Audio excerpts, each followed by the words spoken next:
Our text for this morning is one that is familiar, but one that is a little bit out of chronological order, if you think about it. Here we are in the season of Easter and resurrection and celebration, leading up on to Pentecost. And we've been doing a lot of Easter stories, of breakfasts on the beach and Emmaus and all the rest. And here we step backwards in time, before the crucifixion, before what's here to the hours right before the Passion. And we have Jesus saying goodbye to those who he would rejoin shortly thereafter. Yet in the same way as we live the resurrection, we know that these words are not just words for the disciples back then at that time, but they're words for us as well, and calling to us and offering us our vision and our covenant with God. Excuse me. This is John chapter 15, verses 1 through 8.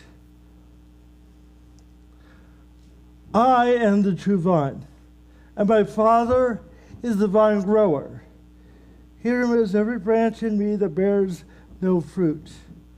Every branch that bears fruit, he prunes it to make it bear more fruit.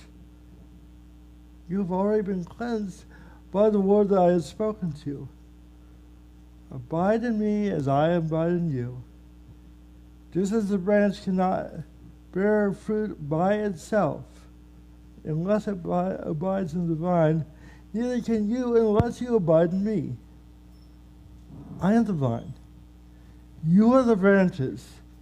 Those who abide in me and I in them bear much fruit. Because apart from me, you can do nothing. Whoever does not abide in me is thrown away, like a branch and withers. Such branches are gathered and thrown into the fire and burned. If you abide in me, and my words abide in you, ask for whatever you wish, and it will be done for you. My Father is glorified in this, that you bear much fruit and become my disciples.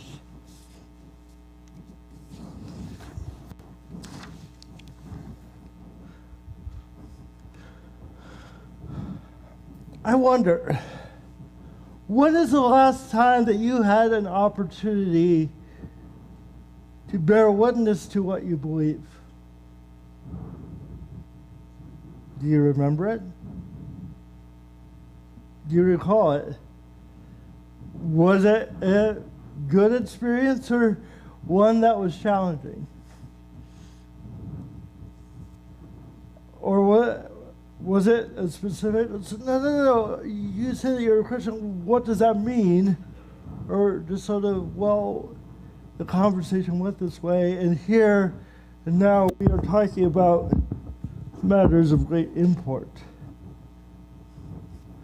I'm not sure what it is, and I think you've heard Emily and I talk about it before, but I sincerely think that part of the seminary diploma includes an invisible neon light above my head that just flashes clergy. Because it never ceases to astound me how quickly I get picked out from the crowd. Either as an easy mark, or as somebody who just has to be spoken to, and often at length. And I love a good airplane conversation as much as the next guy. Yeah. But there's something about sitting there and having this conversation, and when you get to that first 45-second question that everybody asks, so what is it that you do? there's always a very interesting response. Either that's the end of the conversation, and also I've gotten very good at watching people when they say, "Oh, you're a pastor," and then they mentally rewind the tape in their heads to see if they use any four-letter words that they need to apologize for.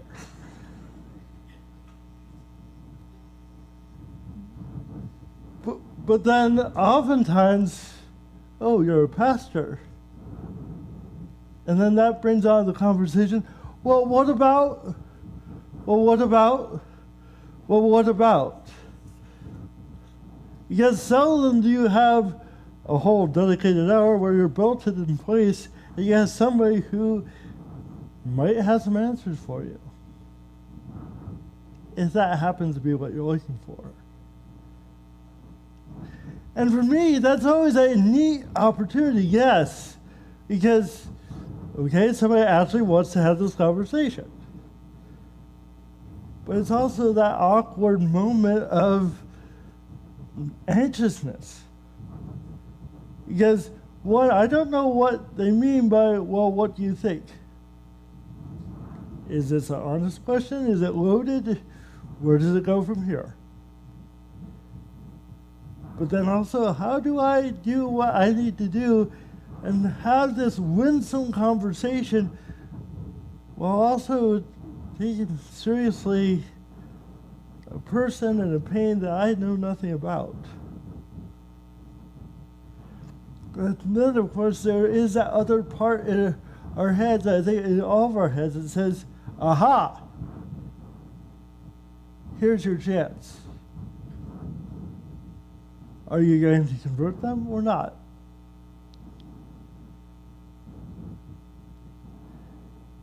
And it's always a little bit of a thing. As you do the work of discipleship that is ours. I'm guessing your experience might not have been as particular as that, but I'm guessing it's not unfamiliar. Just a note. Sometimes I like to rephrase our visuals, vines and branches. What about nurse logs? I am the nurse log, you are the tree. Maybe it's something a bit more northwestern.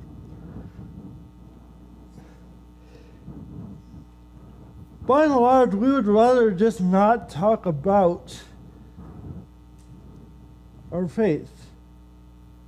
Not because we don't want to, not because it's there, but because simply we're not people of words. Words are the things that we use to explain what we do in the world, and what we do trumps what we say. And most of the time, what we say is only a shadow of what we do. And we in Adventists especially are doers. We don't sit around at great length writing explanations of what we do and what we believe. We just do it. And we even bring a little bit of a suspicion to words themselves. We readily resonate with writer Richard Rohr when he reflects that we do not think ourselves into a new way of being. We live ourselves into new ways of thinking. Without action and lifestyle decisions, without concrete practices, words are dangerous and largely illusory. We would much rather, in that situation in the airplane, say, "Well, let me just show you how I live," and necessarily talk about why you do that. But yet we still hold an assumption of when we have this opportunity, it is our opportunity to be productive and to bear fruit in real life.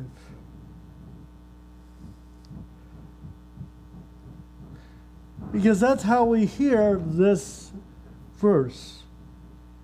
I am the vine, you are the branches. Without me, you can bear no fruit. And most of the time, I think when we read that, we run over them both out of familiarity and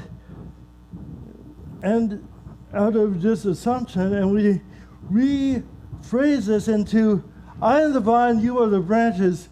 Without me, you can bear no yield. Your yield is cut. Your productivity is there. Your ability to produce is diminished. That's what we hear, I think, when we say that, because that's often how we behave when we come to the life of discipleship. Discipleship is about saying the right things, about producing the right relationships, of winning the proper arguments, and delivering what we say. When we talk about fruitfulness, we are really often talking about productivity. And when we talk about productivity, we're most often talking about ourselves and our ability to be there and our ability to deliver. Because we're all drawn to numbers.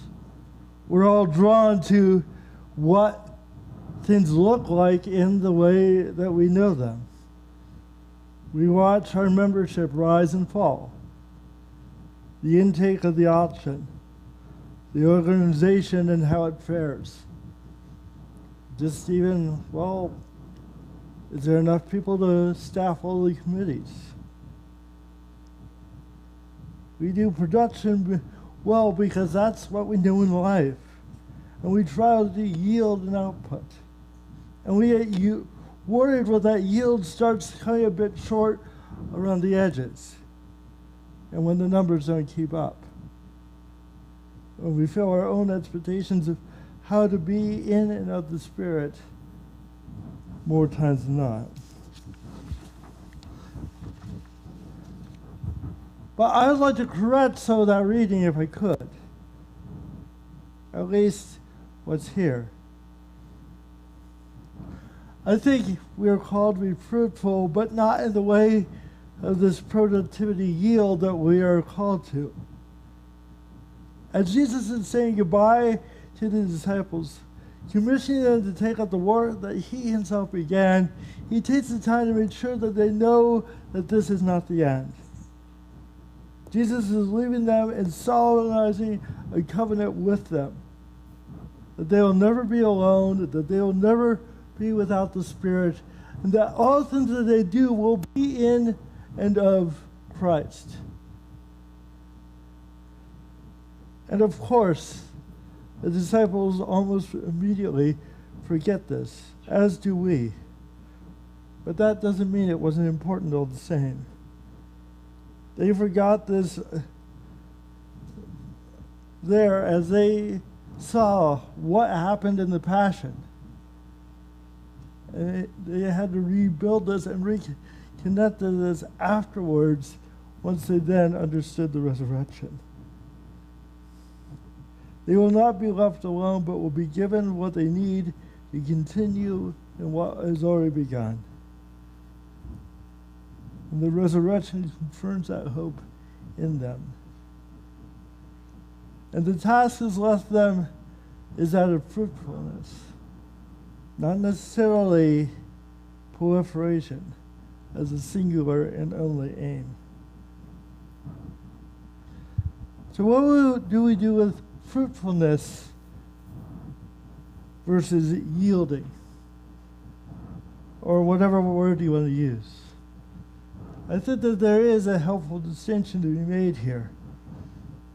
The work of the church, yes, of course, we'd love to have the pews full. We'd love to be tripping over ourselves in all sorts of ways. We'd love to invite all sorts of people in.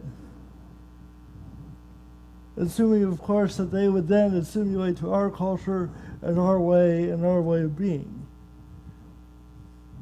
Sometimes the hardest part of church growth is dealing with growing pains as they do invariably come.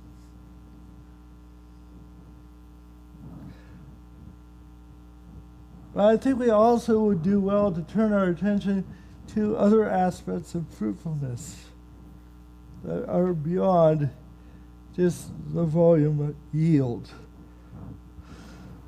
And of course, you all know this better than I do. There are aspects of plants and how plants work and grow that go way beyond what the harvest looks like. What is the density of the roots? What is the resiliency of the stalk? How do they draw water and sustain themselves in drought? How are they prepared for the treatments that make productivity that much better? And on it goes. There's all sorts of qualities to a fruitful plant that don't necessarily show up in more stuff out. I think we do well to also think about that in our own faithfulness. When we are well connected to the root, when we are well connected to the work of the Spirit and the identity of how the Spirit goes about, we are fruitful. We find ourselves enlivened. We find ourselves given new things. We find new life in all ways. Even if numerical growth is not necessarily among them. And at the end of the day, we are called to be fruitful, to draw from and within the vine for the glory of the kingdom. But we're also called to always remember that the fruitfulness is not singularly on our shoulders. Without me, you can do nothing. But in me, your fruitfulness will abound. We need to always remember that the work of fruitfulness and the work of the vine is the work of Christ, is the work of God with us. And of course, we must tend that work. We must be part of that work. But the work is not singularly our own. Jesus is the one in whom the work rests ultimately, and that is good news. And notice that bearing fruit is the only barometer here. It's the lone objective here is to reproduce the ministry of Jesus. When the branches, the disciples, fulfill that promise, the vine grower will prune that branch to make it produce more and be more fruitful. And sometimes even the most lively shoot is the one that you want to prune. But again, we tend to think, that's a bad thing. If you're not bearing fruit, then you get pruned and you get thrown into the fire.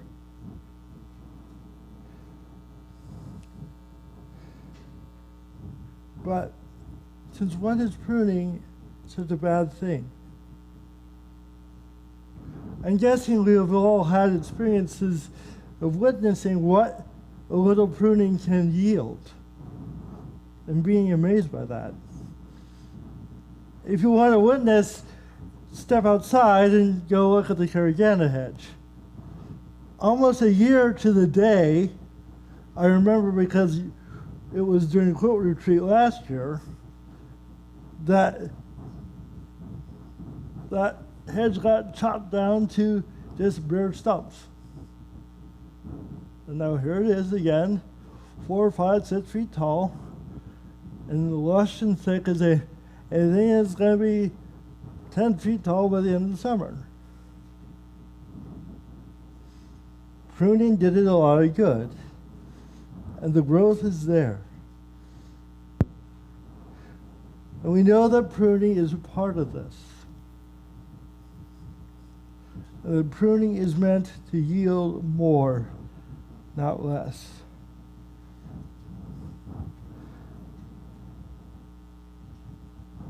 which makes me wonder,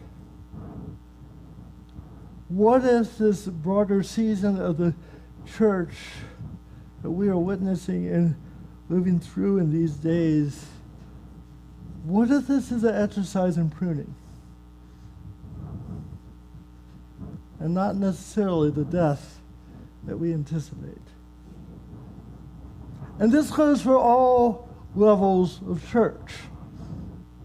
Certainly here, in our lives, in our congregation, absolutely.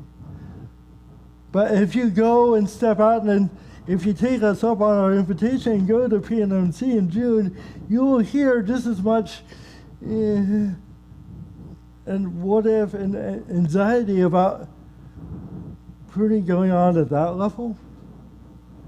Or if you go to North Carolina and it's summer, you'll hear it again at MCUSA. Even in the last 3 years, the church has changed wildly. And it's not just the Mennonite Church. It's all over the place. And it makes us nervous. It makes us anxious. But my proposal is this. What if we reframe this from, we're dying, to, how are we being pruned? How are we being invited to let go of what has been, that what will be can then flower?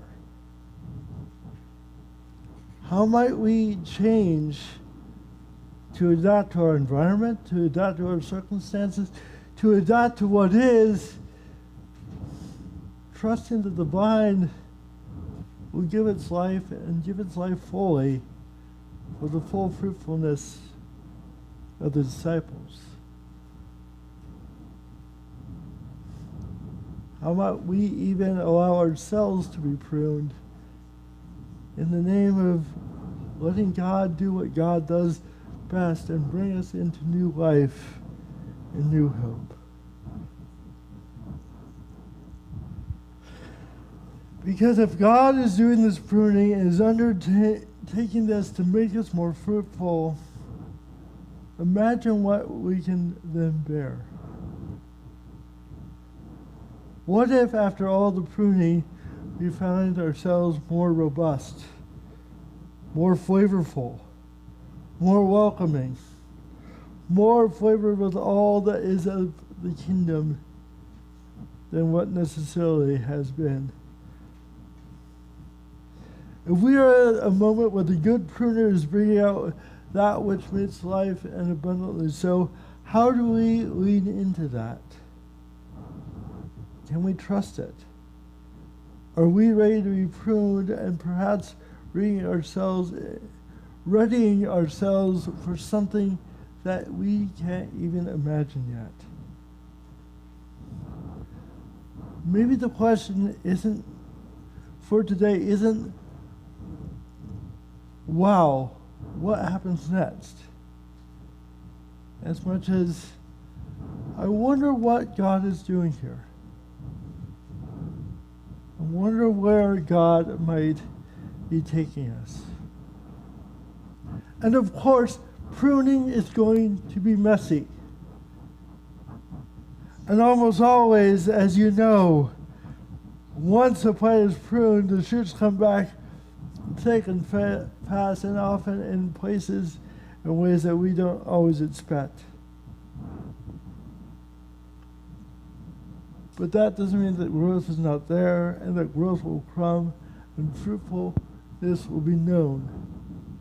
Why? Because God is in it. And when God is in it, even death will not be the end. Even death will be transformed into life.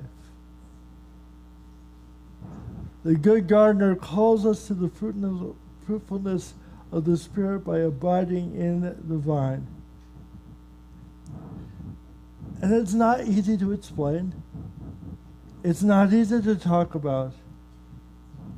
And it's not easy to automatically just let go of our productivity to do what we are then called to be. But it does connect us to what we most need. To allow the vine to be what it is. That which inspires, sustains, upholds, and causes us to grow time and again. May we trust always in the vine, and may we know God's good pruning, painful though it may be, and the life that it brings. Amen.